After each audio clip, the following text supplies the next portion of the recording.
भगवान ने गोवर्धन पर्वत को अपनी कनिष्ठ का उंगली पर धारण किया। 7 दिन 7 रात्रि तक भगवान पर्वत लिए खड़े रहे। 7 दिन जब बीत गए तो इंद्र ने कहा था सांवर्तक नाम की मेघमालाओं से कि चलो, चल करके तुम लोग वर्षा करो, पीछे से मैं भी आ रहा हूं, ऐरावत पर बैठ करके मैं आकर के देखूंगा मेरे अनादर का परिणाम उन्हें कैसे प्राप्त हो रहा है। 7 दिन तक देवराज इंद्र के आदेश से सांवर्तक नाम के मेघ बरसते रहे और ब्रजवासियों की भगवान ने रक्षा की। 7 दिन बाद वर्षा बंद हो गई। जब वर्षा बंद हो गई तो भगवान ने भी उस पर्वत को यथास्थान रख दिया। भगवान पितम शैलम स्वस्थाने पूर्ववत प्रभु, वो जैसे था वैसे ही रख दिया, एक सूत इधर उधर नहीं हुआ। स्वस्थाने पूर्ववत प्रभु पश्यताम सर्वभूतानाम स्थापयामास लीलया, लीला पूर्वक भगवान ने उस पर्वत को स्थापित कर दिया। यहां पर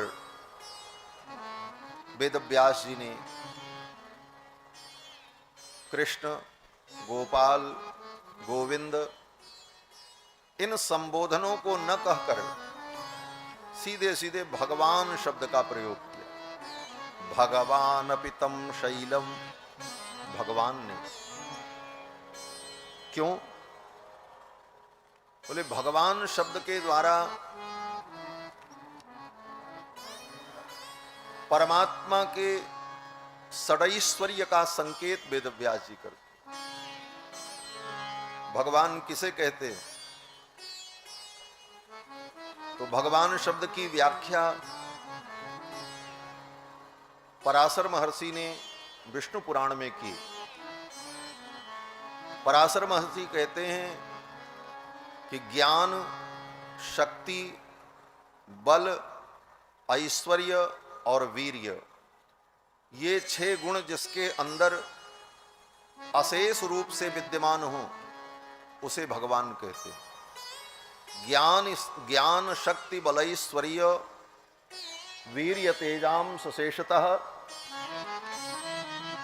भगवत शब्द वाच्यानि विना हेयर गुणादिभि। ज्ञान शक्ति बल ऐश्वर्य वीर्य तेज, ये 6 गुण अशेष रूप से अर्थात पूर्ण रूप से जिसके अंदर विद्यमान हो उसको भगवान कहते हैं। और भी भगवान शब्द की व्याख्या है उत्पत्ति प्रलयम चैव भूतानाम अगतिम गतिम वेत्ति विद्याम अविद्याम च सवाच्यो भगवानिति।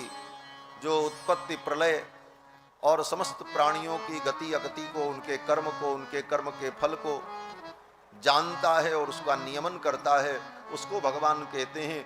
ये सब भगवान शब्द की व्याख्या है।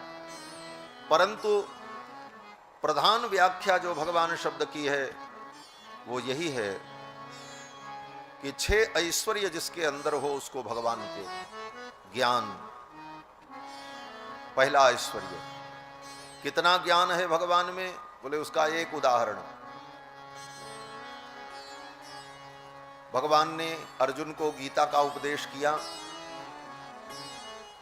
और उस गीता में कितना ज्ञान भरा है आज तक दुनिया के लोग उस सारे ज्ञान को समझ नहीं पाए।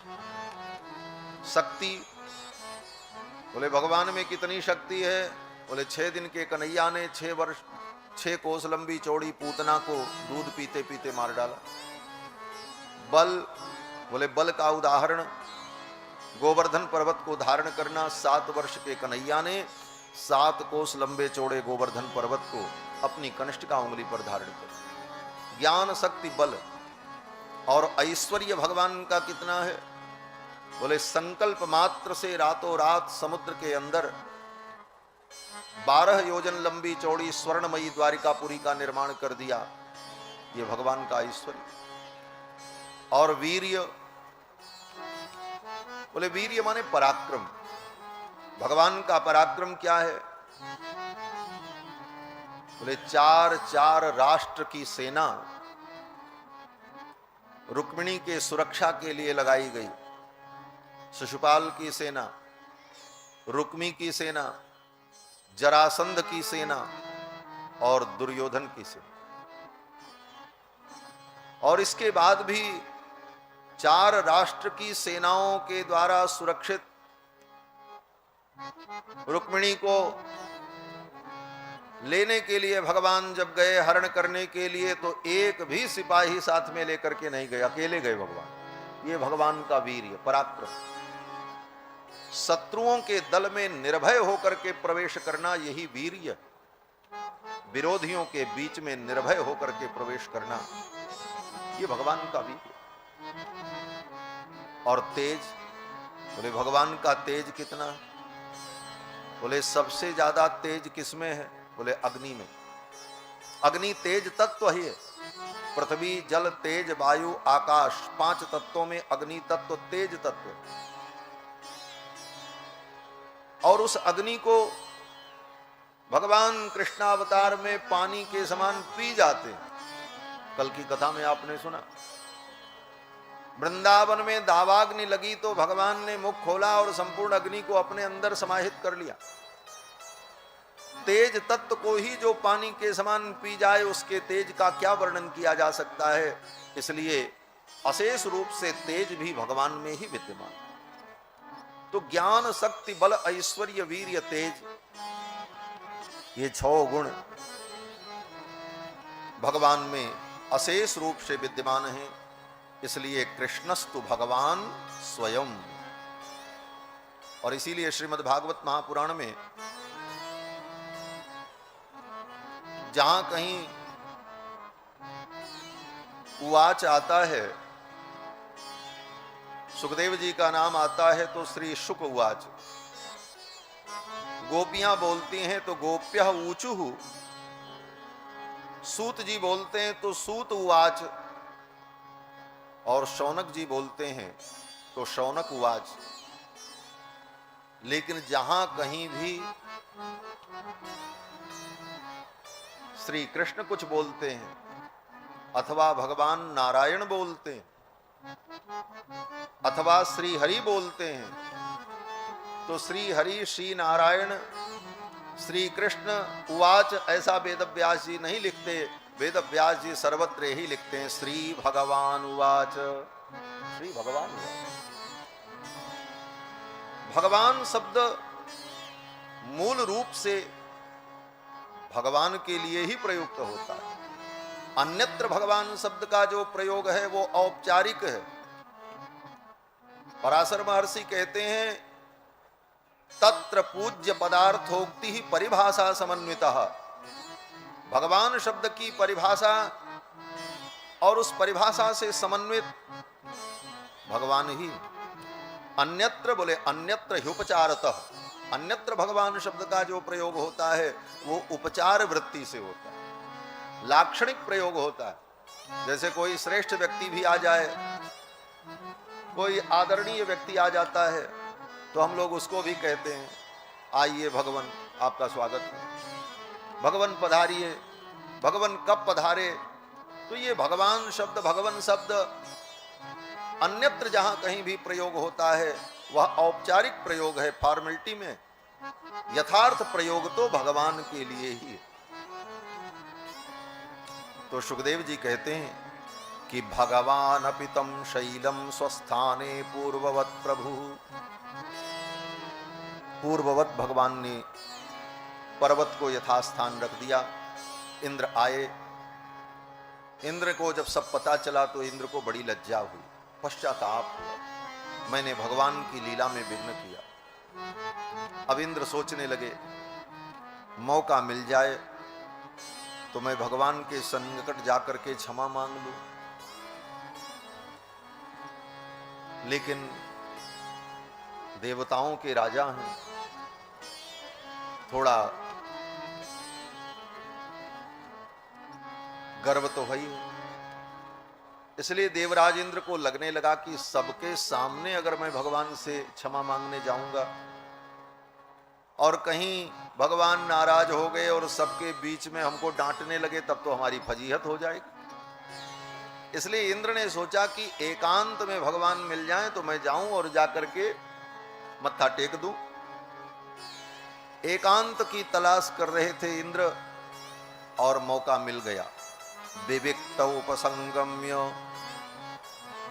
उपसंगम्य एकांत देखकर व्रीडित कृत हेलन, बड़े ही लज्जा भाव से इंद्र आए। पस्पर्श पादयोरेनम किरीटे नार्क वर्चसा, अपने तेजोमय किरीट मुकुट को अपने दोनों हाथों से पकड़कर भगवान के चरणों में अपने मस्तक को झुकाया। मुकुट को क्यों पकड़ा? बोले सिर झुकाते तो मुकुट गिर जाता, अब गिर जाए ठाकुर जी के चरणों में मुकुट तो अच्छा ही है। बड़े बड़े लोग ठाकुर के चरणों में अपनी पगड़ी उतार के रख देते, इंद्र की पगड़ी में क्या दम है भगवान के चरणों के सामने। लेकिन इंद्र ने सोचा भगवान के चरण अरविंद अत्यंत कोमल है, यह किरीट मुकुट जो स्वर्ण और रत्नों से जटित, अगर कहीं ये किरीट मुकुट बेतुका बेतरतीब गोविंद कृष्ण के चरणों पर गिर पड़ा तो गोविंद के कोमल चरणों में कहीं व्रण न हो जाए। इसलिए इंद्र ने अपने मुकुट को स्वयं अपने हाथों से संभाला। पस्पर्श पादयोरेनम किरीटे नार्क वर्चसा, और चरणों में प्रणाम करके इंद्र ने बड़ी सुंदर स्तुति की। इंद्र भगवान के भक्त हैं, देवताओं के राजा हैं, लेकिन ये सब लीला भगवान के संकल्प से ही हो। मानो इस लीला के माध्यम से भगवान उपदेश करना चाहते हैं प्राणियों। देवराज इंद्र को भी अगर अभिमान हो जाए, जो देवताओं के राजा हैं, तो उनका भी अभिमान मैं नष्ट कर देता हूं। इसलिए जीवन में अभिमान मत करो। ठाकुर जी को सब कुछ अच्छा लगता है, अभिमान अच्छा नहीं लगता। भगवान को अभिमान अच्छा ही नहीं लगता। आप बहुत बड़े पापी हो, कोई बात नहीं, भगवान के शरण में आओ, ठाकुर क्षमा कर दे। वो तो पतित पावन है, पतितों को पावन बना देते। लेकिन आप बहुत अच्छे हो, बहुत बड़े विद्वान, बड़े आचरण संपन्न, बड़े तपस्वी, लेकिन अगर अभिमान है तो ठाकुर जी को अच्छा नहीं लगता। गोस्वामी तुलसीदास जी कहते हैं कि जिस पाप के कारण भगवान ने बाली को मार दिया, जिस पाप के कारण भगवान ने रावण को मारा, वही अपराध बाद में सुग्रीव ने भी किया और विभीषण ने भी किया। लेकिन सुग्रीव और विभीषण को भगवान ने नहीं मारा। गोस्वामी जी कहते हैं, देव ब्याध गिमी बाली सोई सुकंठ पुनि कीन पुजारी।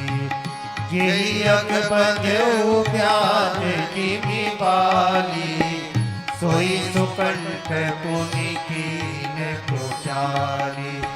सोई करतूत विभीषण केरी, सोई करतूत विभीषण केरी। सपन्यों सोन राम ही हेरी, सपन्यों सोन राम ही हेरी। यही अकबद उब्याद गिनी पाली सोई सुकंठ पुनि कीन पुजारी। सोई सुकंठ पुनि कीन पुजारी। सोई सुकंठ पुनि कीन पुजारी। यही अघ बधेउ व्याध जिमि बाली, जिस अघ के कारण व्याध के समान भगवान ने बाली का वध कर दिया। सोई सुकंठ पुनि कीन्ह कुचाली, वही कुचाल सुकंठ ने सुग्रीव ने की। और सोई करतूत विभीषण केरी, वही करतूत विभीषण ने भी किया। लेकिन सपने सोन राम ही है, सपने में भी राम जी ने उधर विचार नहीं किया। क्या करतूत किया? बोले रावण दूसरे की पत्नी को हर लाया अपनी पत्नी बनाने के लिए, और कितनी ऐसी देवियों का उसने हरण किया। पर पत्नी को अपनी पत्नी बनाने का पाप रावण ने जो किया, वही काम विभीषण ने भी किया। रावण के मर जाने के बाद रावण की पत्नी मंदोदरी विभीषण की पत्नी बनी। आज भी मंदोदरी विभीषण की पत्नी है, क्योंकि विभीषण जी चिरंजीवी हैं। आज भी विभीषण राक्षसों के अधीश्वर हैं। और वही काम सुग्रीव ने किया। सुग्रीव की पत्नी का हरण बाली ने किया था, और बाली के मर जाने के बाद बाली की पत्नी तारा सुग्रीव की पत्नी हो गई। रामायण पढ़ ले। यही अग बधेउ व्याध जिमि बाली, सोई सुकंठ पुनिकीन कुचाली, और सोई करतूत विभीषण केरी, सपने सो न रामी हे। सपने में भी राम जी। तो फिर बाली को और रावण को भगवान ने क्यों मारा? तो कहते हैं उसका सबसे बड़ा अपराध अगर था कुछ तो अभिमान। अस कही चला महाअभिमानी, मूढ़ तोय अतिशय अभिमाना, नार सिखावन करेस न काम। रावण के अंदर अभिमान था, बाली के अंदर अभिमान था। इसलिए अभिमान भगवान को अच्छा नहीं, ठाकुर जी को अभिमान अच्छा नहीं। हाँ, एक अभिमान ऐसा है जो अभिमान भगवान को अच्छा लगता है। वो अभिमान क्या है? तो गोस्वामी जी कहते हैं वो अभिमान ये है कि किसी जीव के मन में ये अभिमान हो जाए कि भगवान हमारे हैं, भगवान मेरे स्वामी हैं, इस बात का अगर अभिमान हो तो ये अभिमान तो भगवान को अच्छा लगता है। अस अभिमान जाई जनु भोरे, अस अभिमान जाई जनु भोरे, मैं सेवक रघुपति पति मोरे, मैं सेवक रघुपति पति मोरे, मैं सेवक रघुपति पति मोरे, मैं सेवक रघुपति पति मोरे। अस अभिमान जाई जनु भोरे, अस अभिमान जाई जनु भोरे, अस अभिमान जाई। ये अभिमान बना रहना चाहिए, ये अभिमान तो होना ही चाहिए। क्या अभिमान? बोले मैं सेवक रघुपति पति मोरे, भगवान मेरे स्वामी है, मैं उनका सेवक हूं। ये अभिमान तो अच्छा है, लेकिन बाकी सब अभिमान पराभव का कारण बनता है। इंद्र को अभिमान था, इसलिए भगवान ने उनके गर्व को दूर करने के लिए ऐसी लीला की। इंद्र ने भगवान की बड़ी सुंदर स्तुति की, तो भगवान ने कहा, इंद्र तुम ऐश्वर्य के मद में मेरी महिमा को भूल गए। जब कोई प्राणी ऐश्वर्य के मद में मेरी महिमा को भूल जाता है, मुझ दंडपाणी को समझ नहीं पाता, दंडपाणिम न पश्यति तम भ्रंशयामि संपद्भ्यो, फिर तो मैं उसको उसकी संपत्ति से, उसके पद से मैं उसे भ्रष्ट कर देता हूं। और क्यों करता हूं? भगवान कहते हैं यस्य चेच्छाम्य अनुग्रहम, ये मेरा अनुग्रह है कि उसका अभिमान और न बढ़े, इसलिए समय रहते ही उसके अभिमान को मैं विनष्ट कर देता। इंद्र ने कहा, प्रभु आपने बड़ी कृपा की। उसी समय स्वर्ग से कामधेनु आई, और कामधेनु ने अपने दुग्ध से भगवान श्री कृष्ण का अभिषेक किया। कामधेनु ने आकर के भगवान कृष्ण का अपने दुग्ध से अभिषेक किया। क्यों? बोले कामधेनु ने कहा, इंद्र तो गोकुल को नष्ट करना चाहते थे, लेकिन कृष्ण ने गोकुल को और गायों को बचाया। ये गोविंद है। जो गायों की रक्षा करे और गोकुल की रक्षा करे उसे तो गोविंद कहते हैं। इन्होंने गोकुल की रक्षा की, गायों की रक्षा की, इसलिए गोविंद का अभिषेक किया। इंद्र ने भी भगवान को गोविंद नाम से संबोधित किया और फिर इंद्र प्रसन्न होकर के विदा हो गए। भगवान ने इंद्र को विदा कर दिया। ब्रह्मा जी ने भगवान के सखाओं को गुफा में बंद कर दिया था 1 वर्ष के लिए। उन सखाओं का बाल बांका नहीं किया, कोई अनिष्ट उपद्रव नहीं किया, लेकिन ब्रह्मा जी पर भगवान इतने नाराज हुए कि ब्रह्मा ने इतनी लंबी चौड़ी स्तुति की, लेकिन ब्रह्मा जी से भगवान ने बात तक नहीं की। और इंद्र ने अपने कुचक्र के द्वारा पूरे ब्रजमंडल को नष्ट कर देने का उपक्रम किया, और इसके बाद भी भगवान इंद्र पर प्रसन्न हो गए और इंद्र को आशीर्वाद देकर के भगवान ने विदा किया। ये दोनों कथा भागवत में। ब्रह्मा जी ने इतनी लंबी चौड़ी स्तुति की, भगवान उपेक्षा पूर्वक सुनते रहे ब्रह्मा की स्तुति को। अंत में ब्रह्मा जी सिर झुकाकर प्रणाम करके परिक्रमा करके चले गए। एक शब्द भी भगवान नहीं बोले कि हां ठीक है जाओ, इतना भी नहीं कहा। और इंद्र को बोले बड़े आदर से भगवान ने विदा किया, प्रेम पूर्वक प्रसन्न होकर के विदा किया। बोले इंद्र की कौन सी बात भगवान को अच्छी लग गई, जबकि इंद्र तो सब ब्रजवासियों को मार डालना चाहते। तो कहते हैं ठाकुर जी के स्वभाव को तो ठाकुर जी ही जाने, न जाने कौन से गुण पर दयानिधि रीझ जाते। इन दयानिधि को कौन सा गुण अच्छा लग जाए ये तो दयानिधि ही जाने। और ठाकुर जी को क्या अच्छा लगा? बोले ब्रह्मा जी ने सखाओं को गुफा में बंद कर दिया तो 1 वर्ष तक वे सखा भगवान से दूर रहे। तो भगवान को बड़ा कष्ट हुआ कि ब्रह्मा ने मेरे सखाओं को, मेरे भक्तों को मुझसे दूर कर दिया। इस बात का हृदय में भगवान को दुख था, पीड़ा थी।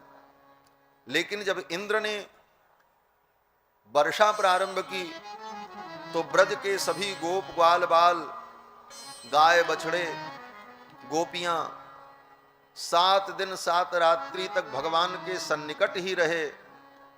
इस घटना से भगवान को बड़ी प्रसन्नता हुई कि चलो इंद्र ने जो किया सो किया, लेकिन इस बहाने इंद्र ने मेरे भक्तों को मेरे सन्निकट ला दिया। 7 दिन तक मेरे भक्त मेरे सन्निकट रहे। ब्रह्मा ने जो मुझे दुख दिया था उस दुख को इंद्र ने समाप्त कर दिया। इस कारण से इंद्र के ऊपर भगवान प्रसन्न हो और इंद्र को आशीर्वाद देकर के भगवान ने विदा किया। इसके बाद कथा आती है, भगवान ने वरुण देवता के अभिमान को नष्ट किया। वरुण देवता को भी बड़ा अभिमान कि मैं जल का अधिदैवत हूं। एक दिन नंद बाबा जमुना में स्नान करने गए। वरुण के सेवकों ने नंद बाबा को पकड़ लिया और वरुण पाश में बांध करके वरुण लोक लेकर के चले। नंद बाबा लौट करके नहीं आए। गांव में हल्ला मचा, बाबा कहां चले गए, कहां चले गए। बोले स्नान करने गए थे, चलो ढूंढने चलते। सब लोग पहुंचे तो देखा जमुना के तट पर जहां नंद बाबा प्रतिदिन स्नान करते थे वहां उनका कमंडल रखा था, लाठी रखी थी, कपड़े रखे थे, बाबा नहीं थे। ब्रजवासियों ने कहा लगता है बाबा डूब गए, बह गए।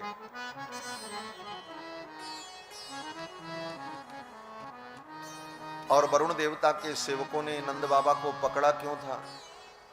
बोले रात्रि के 2 बजे ही नंद बाबा स्नान करने चले गए आसुरी वेला में, और रात्रि के 2 बजे आसुरी वेला में नदी में, सरोवर में प्रवेश नहीं करना चाहिए, वरुण देवता का अपराध होता। वरुण के सेवकों ने पकड़ लिया और पकड़ करके ले गए। भगवान को जब पता चला तो भगवान ने ब्रजवासियों को समझाया, तुम शांति पूर्वक बैठो सब लोग, मैं जा रहा हूं और बाबा को लेकर के आता हूं। भगवान सीधे वरुण लोक पहुंचे। मृत्यु लोक का कोई प्राणी सशरीर किसी दूसरे लोक में चला जाए, ये संभव नहीं। लेकिन भगवान का ये चरित्र अति मानुष चरित्र है। भगवान सीधे वरुण लोक पहुंचे। वरुण देवता ने भगवान को आते देखा। वरुण देवता सारा माजरा समझ गए। वरुण देवता ने अपने सिंहासन से उठ करके दौड़ करके भगवान को प्रणाम किया। नमस्तुभ्यं भगवते ब्रह्मणे परमात्मने न यत्र श्रूयते माया लोक सृष्टि विकल्पना। वरुण ने कहा, हे भगवान, मैं आपको प्रणाम करता हूं। आप मायातीत हैं। समस्त माया के प्रपंच का सृजन करके भी आप माया में लिप्त नहीं होते। और मेरे सेवकों ने बहुत बड़ा अपराध कर दिया। ये मेरे सेवक जो है ना, ये बड़े मूर्ख हैं। वरुण देवता ने अपने सेवकों को डांटना शुरू किया। अजानता मामकेन मूढ़ेना कार्यवेदिना आनीतोयम तव पिता तद्भवान क्षन्तुमर्हति। वरुण देवता ने कहा, ये मेरे सेवक बड़े मूर्ख हैं। इन मूर्खों ने बहुत बड़ी गलती की, आपके पिता को लेकर के आ गए। मैं क्षमा मांगता हूं। तद्भवान क्षन्तुमर्हति, हे प्रभु आप मुझे क्षमा करो। वरुण देवता ने भगवान से क्षमा मांगी। वरुण देवता ने क्षमा क्यों मांगी? अपराध तो सेवक ने किया था। तो कहते हैं देखो, नियम यही है, भृत्यापराधे सर्वत्र स्वामिनो दंडमिष्यते। भृत्य के अपराध करने पर स्वामी ही दंड का अधिकारी बनता है। अगर किसी के नौकर ने कोई अपराध किया तो पूछताछ उसके मालिक से होती, भाई इस तुम्हारे आदमी ने अपराध किया, दंड उस मालिक को मिलता। तो अपराध सेवक ने किया, इसलिए क्षमा तो स्वामी को ही मांगनी पड़ेगी। वरुण देवता ने क्षमा मांगी, बहुत सारा उपहार भेंट किया। गोविंदनीयतामेश पिता ते पितृवत्सल, हे पितृवत्सल आप अपने पिता को ले जाओ। आदर पूर्वक नंद बाबा को विदा किया। नंद बाबा को जब लेकर के आए भगवान, ब्रजवासियों ने देखा, बड़े प्रसन्न हुए। अब ब्रजवासियों को ये दृढ़ विश्वास हो गया इन घटनाओं के बाद कि कृष्ण साधारण नहीं, ये दिव्यात्मा साक्षात ईश्वर है। कृष्ण के प्रति ये भाव ब्रजवासियों का दृढ़ हो गए। और घटना क्या हुई? बोले सभी गोप ग्वाल बालों ने कन्हैया को चारों तरफ से घेर लिया और कहा, कृष्ण हम बड़े सौभाग्यशाली हैं कि तुम हमारे कुल में अवतरित हुए और तुम्हारा सान्निध्य हमें मिला। और तुम्हारा तो दिव्य लोक है, दिव्य लोक से तुम आए हो। तो हे कृष्ण, तुम्हारे उस दिव्य लोक का हम दर्शन करना चाहते हैं। जरा एक बार अपना दिव्य लोक हमको भी तो दिखाओ। ब्रज के सखाओं ने कन्हैया की फेंट पकड़ी। कन्हैया आज तुझे अपने वैकुंठ का मुझे दर्शन कराना होगा। आज अपने वैकुंठ का मुझे दर्शन कराओ। हम भी देखना चाहते हैं तुम्हारा वो वैकुंठ धाम कैसा है। कितनी सहजता और कितना साधिकार उन भक्तों ने भगवान से कहा। उन भक्तों ने कहा हमारा अधिकार है, हम भी साधारण नहीं हैं। क्यों? बोले ब्रह्मा ने हमारी बड़ी प्रशंसा की है। क्या प्रशंसा की है? बोले ब्रह्मा जी कहते हैं अहो भाग्यम अहो भाग्यम। इनके भाग्य को तो देखो, ब्रजवासियों के भाग्य को। बोले क्या है इनका भाग्य? बोले यन मित्रम परमानंदम पूर्णम ब्रह्म सनातनम। जिनके मित्र पूर्ण ब्रह्म परमानंद हैं, ये साधारण सौभाग्य नहीं। तो आज मुझे अपने वैकुंठ का दर्शन कराओ। भगवान ने कहा ठीक, आंखें बंद करो। सखाओं ने अपनी आंखें बंद की और भगवान ने अपने संकल्प से उन ब्रजवासियों को एक क्षण में एक क्षण भी ज्यादा है। क्षणार्ध में अपने संकल्प मात्र से भगवान ने उन सखाओं को वैकुंठ में पहुंचा दिया। इति समचिन्त्य भगवान महाकारुणिको हरिः, इति समचिन्त्य भगवान महाकारुणिको हरिः दर्शयामास लोकम स्वम, अपने दिव्य लोक का दर्शन कराया। गोपानाम तमस परम, समस्त प्रकृति से परे जो भगवान का परम धाम है उस धाम का दर्शन कराया। तो दर्शन कराया तो कौन बड़ी बात है, करा दिया। सुखदेव जी कहते नहीं राजन, उस लोक का दर्शन बड़ा दुर्लभ है। कितना दुर्लभ है? बोले सत्यम ज्ञानम अनंतम यत् ब्रह्म ज्योति ही सनातनम, जो भगवान का धाम है अनंत ज्ञान स्वरूप प्रकाशमय ज्योतिर्मय, यद्धि पश्यन्ति मुनयो गुणापाये समाहिताः, बड़े बड़े मुनि महात्मा जब अपने यम नियम आसन प्राणायाम प्रत्याहार धारणा ध्यान समाधि के द्वारा सतोगुण रजोगुण तमोगुण इन तीनों गुणों से त्रिगुणातीत हो जाते हैं, तब उन्हें भगवान के जिस धाम का दर्शन होता है, यद्धि पश्यन्ति मुनयो गुणापाये समाहिताः, उस लोक का दर्शन भगवान ने उन सखाओं को एक क्षण में करा दिया। अगले ही क्षण भगवान ने उन गोपों को पुनः वृंदावन में उपस्थित कर दिया। इस विषय को लेकर विद्वान लोग कहते हैं, भाई भगवान ने उन सखाओं को अपने योग बल से उठा करके वैकुंठ ले जा करके वैकुंठ का दर्शन कराया, अथवा भगवान ने अपने संकल्प शक्ति के द्वारा वृंदावन की धरा पर ही वैकुंठ को प्रकट कर दिया। तो कहते हैं दोनों संभव है, भगवान के लिए कुछ असंभव नहीं। भगवान एक क्षण में उन ब्रजवासियों को वैकुंठ के द्वार पर ले जाकर वैकुंठ में पहुंचाकर वैकुंठ का दर्शन करा दें, यह भी संभव है। और अपने संकल्प से अपने वैकुंठ को वृंदावन में ही प्रकट कर दें, यह भी संभव है। बोले तो भगवान का वैकुंठ उठ करके वहां से यहां चला आया। बोले भगवान का वैकुंठ कोई ईंटा पत्थर का नहीं होता है, वो कोई भौतिक नहीं है। भगवान का वैकुंठ तो चिन्मय है, प्रकाशमय है, और भगवान के संकल्प से वो प्रकाशित होता है, और भगवान के संकल्प से ही वो तिरोहित भी होता है। भगवान ने संकल्प किया, भगवान का वैकुंठ वहीं वृंदावन में ही प्रकट होगा। यह भी इस प्रकार भगवान ने उन ब्रजवासियों को अपने दिव्य धाम का दर्शन कराया।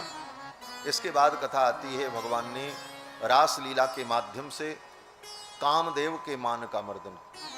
अब ये लीला मान मर्दन लीला ही चल रही है। ब्रह्मा का मान मर्दन, इंद्र का मान मर्दन, वरुण का मान मर्दन, अब कामदेव का नंबर आया। कामदेव को भी बड़ा अभिमान हो गया कि मैंने सारी दुनिया को जीत लिया। और सही में कामदेव ने सबको जीत लिया। गोस्वामी तुलसीदास जी लिखते हैं कि जब भगवान शंकर की समाधि को भंग करने के लिए कामदेव ने अपने विराट विकराल रूप को प्रकट किया, उस समय काम के प्रभाव से जितने ऋषि मुनि महात्मा थे सब व्यामोहित हो गए। काम ने सबको अपने वश में कर लिया। भय काम बस जोगी तापस पामरन की को भय काम बस जोगी तापस पामरन की को कहे देख ही चराचर नारी में ब्रह्म में देखत रहे देख ही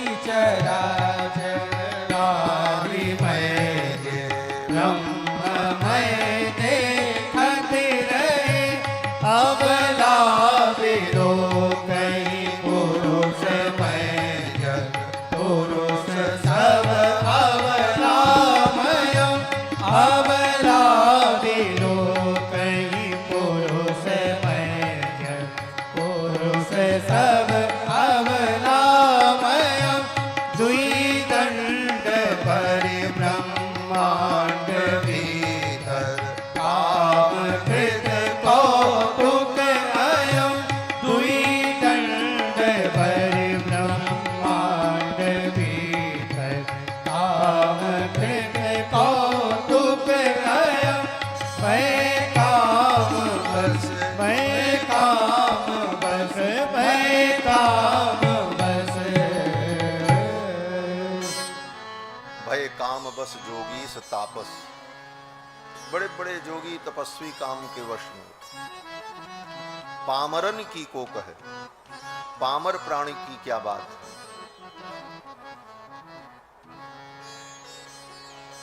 जो सारी दुनिया को ब्रह्ममय देख रहे थे, उनको सारी दुनिया नारीमय दिखाई पड़ने लगी।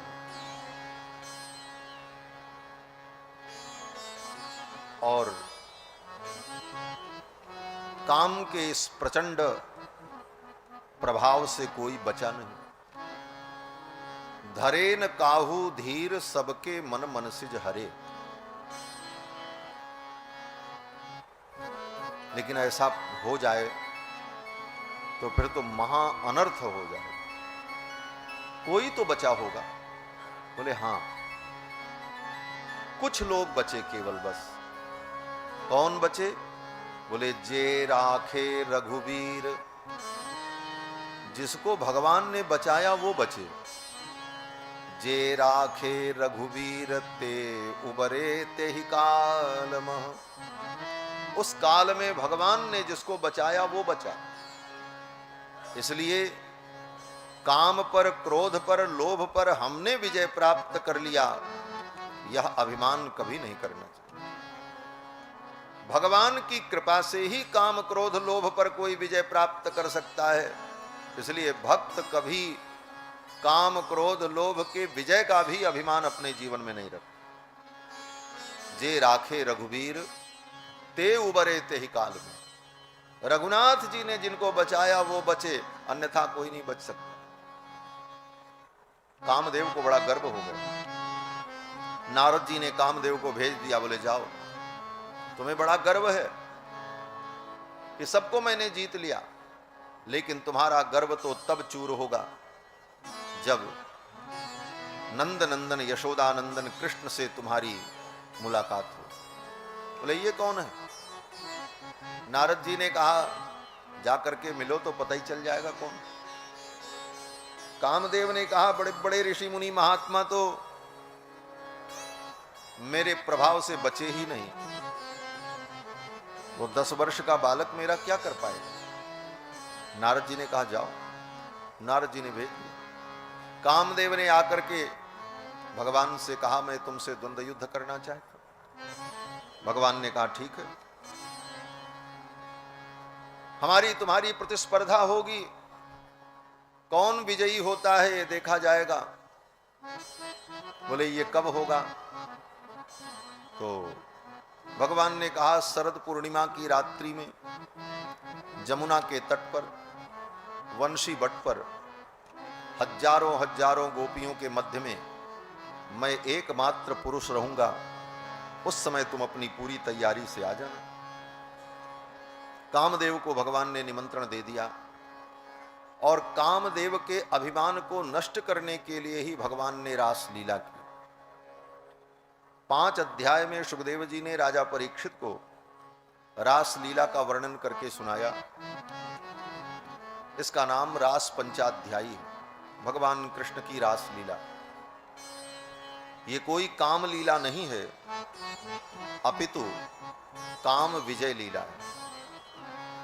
और यहां भी रास लीला का जब वर्णन प्रारंभ करते हैं तो सुखदेव जी फिर कहते हैं कि भगवान पिता रात्रि ही शरदोत्फुल्ल मल्लिका वीक्षरन्तुम मनश्चक्रे योगमायामुपाश्रितः।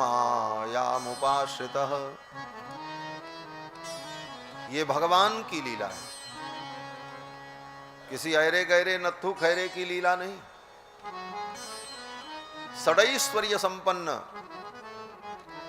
ज्ञान शक्ति बल ऐश्वर्य वीर्य तेज संपन्न भगवान की ये लीला।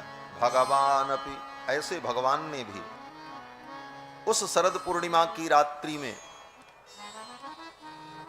गोपांगनाओं के साथ लीला के लिए, रमण के लिए अपनी योग माया को आदेश दिया और भगवान की योग माया ने सारे उपकरण उपस्थित कर दिए। योग मायामुपाश्रितः, योग माया ने सारे उपकरण उपस्थित कर दिए। सुंदर वातावरण मधुमय हो गया। जमुना का पुलिन रजत के समान चमकती हुई वेदिका के समान प्रतीत होने लगा। मल्लिका के पुष्प खिल गए, सुंदर सुगंधित वायु प्रवाहित होने लगी। सरोवर में कमल खिल गए। जमुना का जल कलकल करता हुआ प्रवाहित हो रहा है। ऐसे मधुर वातावरण में चंद्रमा अपनी किरणों से पृथ्वी को आह्लादित कर रहे थे। पूर्णिमा की तिथि। भगवान ने वंशी बट पर बंशी बजाई, वंशी को अपने अधर पर रखा और सुंदर स्वर लहरी प्रकट किया। निशम्य गीतम तदनंगवर्धनम ब्रजस्त्रिय कृष्ण गृहीत मानसा। भगवान ने सुंदर बंशी बजाई। भगवान की वंशी की ध्वनि को सुनकर गोपांगनाएं अपने घर के सारे कार्य को छोड़ करके दौड़ पड़े। शरद पूर्णिमा की रात्रि में, रात्रि के 12 बजे, अर्धरात्रि में। और आज जब भगवान ने बंशी बजाई तो बंशी की ध्वनि केवल गोपियों को सुनाई पड़ी। यह विशेषता थी। अन्य दिनों में भगवान बंशी बजाते तो सबको सुनाई पड़ती, पशु पक्षी भी सुनते थे। आकर्ण्य वेणु रणितम सह कृष्ण साराह, मृग भी भगवान की वंशी को सुनते। लेकिन आज रास लीला में गोपियों को बुलाने के लिए भगवान ने जब बंशी बजाई तो केवल गोपियों को ही सुनाई पड़ा। उन्हीं के घर में, उनके बगल में उनके पति सोए हैं, उनको नहीं सुनाई पड़ा। और इतना ही नहीं, सभी गोपियों को भी नहीं सुनाई पड़ा। क्यों? बोले जो गोपियां कृष्ण को अपना प्रियतम मानती थीं, केवल उन्हीं को सुनाई पड़ा। जो कृष्ण को अपना बेटा मानती थीं, जो नाती मानती थीं, जो पोता मानती थीं,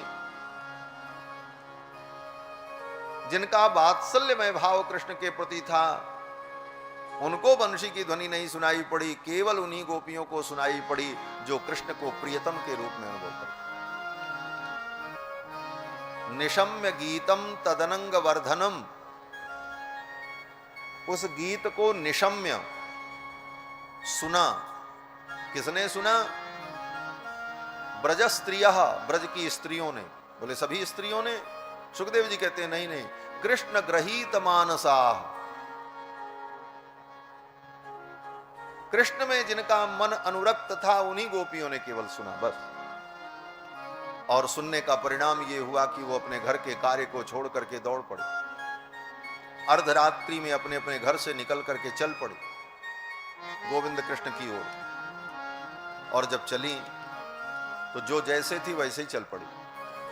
कोई गाय दूह रही थी, बंसी की ध्वनि सुनाई पड़ी, दूध के बर्तन को वहीं फेंक दिया, दूध भी गिर गया। आधा दूध अभी गऊ के स्तन में ही है, निकला ही नहीं। बछड़ा उधर बंधा है, गाय के पैर में रस्सी बंधी है। कोई परवाह नहीं, गोपी बर्तन को वहीं छोड़कर वहीं से चल पड़े। दुहंत्यो भी ययुः काश्चित दोहम हित्वा समुत्सुका। कोई गोपी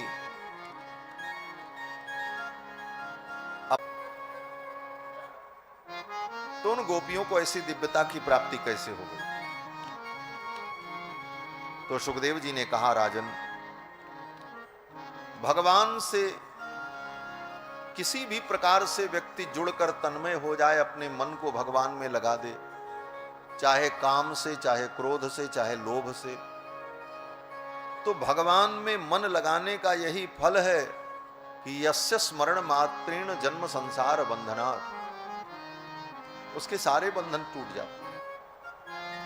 गोपियां सारे बंधन से मुक्त हो गईं और रूप से रास मंडल में पहुंच गईं। भगवान ने उनका स्वागत किया। स्वागतम वो महाभागा प्रियम किम करवाणि वह। हे गोपियों, तुम्हारा स्वागत है, मैं तुम्हारे लिए कौन सा प्रिय कार्य करूं। तो गोपियों ने कहा, आपने बुलाया और हम चले आए। तो भगवान ने उनकी परीक्षा ली। भगवान ने कहा, देखो तुम चली जाओ, तुम्हारे परिवार के लोग तुम्हारी प्रतीक्षा करेंगे, ये कर्म ठीक नहीं है। जुगुप्सितम चर्वत्र औपपत्यम कुलस्त्रियः। भगवान कृष्ण ने कहा, हे गोपियों, कुल बधू के लिए औपपत्य, औपपत्य का, और जब साक्षात भगवान मिल जाएं, बोले तब मूर्ति जहां रखी है वहीं रखी रहे, फिर तो ठाकुर के गले लग जाओ। गोपियों ने कहा, आज तक आपकी मूर्ति की मैं पूजा करती रही थी, उस पांच भौतिक शरीर में ही आपकी भावना करके उसी मूर्ति में आपका हमने अनुभव किया, और उसका फल ये मिला कि पति को परमेश्वर मान करके मैंने उनकी उपासना की, उसका फल मिला कि परम पति परमेश्वर आज मुझे प्राप्त हो गए। ये मेरा सर्वोत्कृष्ट पातिव्रत, इससे बड़ा पातिव्रत और क्या हो सकता है। हमसे बड़ी दुनिया में कौन पतिव्रता हो सकती है। भगवान चुप हो गए। गोपियों ने कहा, आप जो ये कह रहे हो लौट जाओ, तो हे कृष्ण, मैं लौट करके कहां जाऊं। मैंने सुना है सब कुछ त्याग कर आपकी शरण में कोई आ जाए तो उसे आश्रय मिलता है, और अगर आप भी त्याग दोगे तो फिर उसके लिए क्या आश्रय होगा। आपके चरणों को छोड़ करके मैं कहां जाऊं, और अगर आप भी त्याग कर दोगे तो मेरे लिए एक ही स्थान बचेगा। कौन सा स्थान। तो गोपियां धरती की ओर देखने लगीं और अपने पैर के अंगूठे से जमीन की मिट्टी को कुरेदने लगी। कृत्वा मुखान्वय शुचस्वसनेन शुष्यत् बिंबाधराणि चरणेन भुवं लिखन्त्यः। अपने पैर के अंगूठे से पृथ्वी की मिट्टी को कुरेदने लगी, और मानो श्री राधा रानी से भगवान ने निवेदन किया, हे किशोरी जी, आप पधारो। आप पधारोगी तभी इस रास लीला का आनंद बढ़ेगा। चलो चलो री किशोरी वृंदावन में, चलो किशोरी वृंदावन में। कैसी छाई हरियाली आज कुंजन में, कैसी छाई हरियाली आज कुंजन में। चलो चलो री किशोरी वृंदावन में, चलो